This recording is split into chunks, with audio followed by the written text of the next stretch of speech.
Today I'm gonna talk about the two memory card slots that I have in my Olympus OM-D E-M1 MkII and how to use them and why.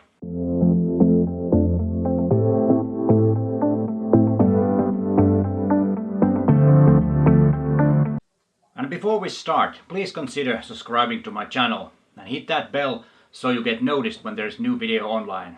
I post 2 videos a week on Tuesdays and on Fridays. My channel is all about you getting to be a better photographer. And thanks that you're here. I really appreciate it. Why would you want to have 2 memory card slots in your camera? Memory cards of today are quite reliable. I've only had 1 memory card loss in my whole career, and I've been using digital cameras since I think somewhere around 2000, 2001. That memory card loss happened last spring, and it was in my drone, and it was a micro SD card.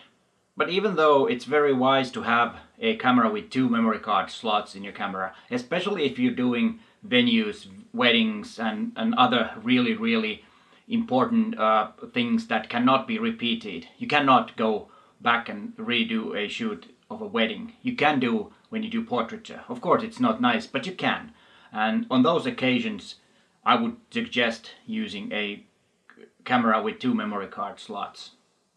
And when you have 2 memory card slots, you can have an instant backup of your pictures. And another good reason to have 2 memory card slots in your camera is that the ability to make images in RAW to the other one and JPEGs to the other one. The 2 memory card slots in Olympus OM-D E-M1 MkII are a little different. The top one is UH2 and the bottom one is UH1. So fast cards to the memory card slot 1, which is the upper one, and then if you have the slower ones, then you can use either one. But I recommend when the slower one, put it on memory card slot 2. And if you want to know more about memory cards and Olympus cameras, check out this video. Card slot settings can be found in the special menu H1, or you can access it from the super panel. There are different settings that you can choose from. The first is the save settings, where we have auto switch, dual independent, dual same and standard. When you have the camera on auto switch, it automatically switches from memory card 1 to 2 when the memory card 1 gets full. So that's very handy. Dual independent is the setting where you can assign different kinds of image formats to different cards. So you can have a RAW image on slot 1 and JPEG on slot 2. And there are 2 modes on this. And on this setting you can keep on shooting even if the other memory card gets full. But on this one you cannot. And when you have the dual independent selected, then you have 2 options in shooting menu 1 where you assign what kind of format you want to make your images. And you can choose RAW to 1 and JPEG to slot 2.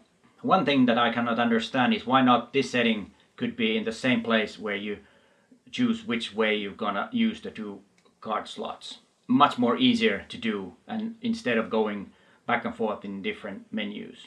This is something that I think Olympus should really focus on, make the menus a little more intuitive.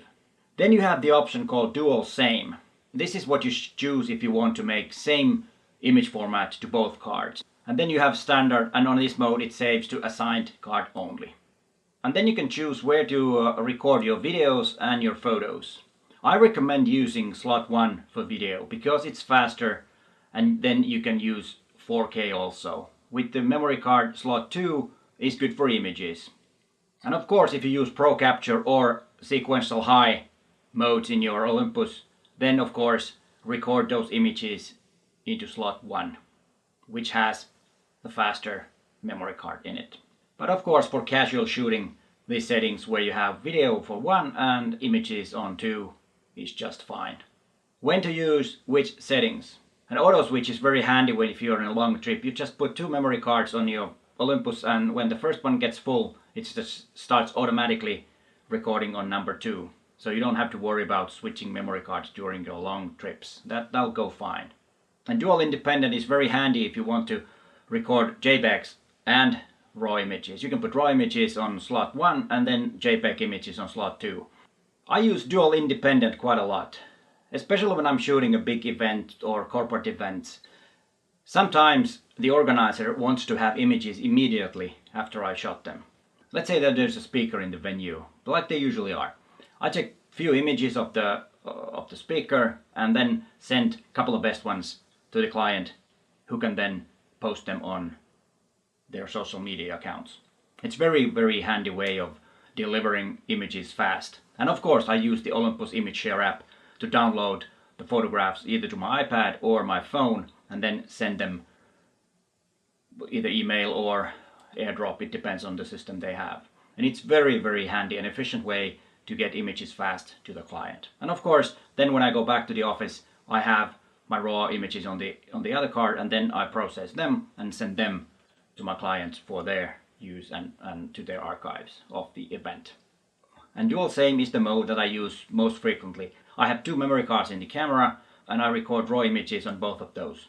And then when I come back to my office after the photo shoot is done, I take the memory card from slot 1 and put it in my memory card reader and import the photographs to Lightroom.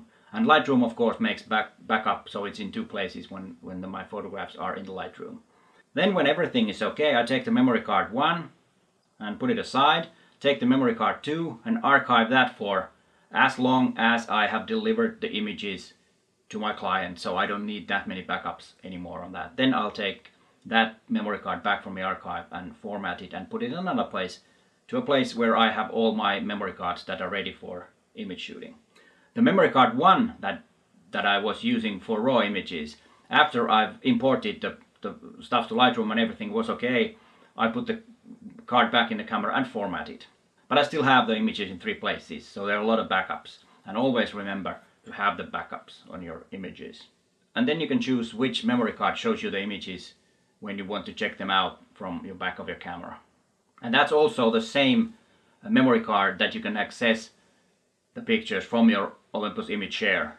Or make sure that you are showing images from card 2 where the JPEGs are, if you want to share them through Olympus Image Share app.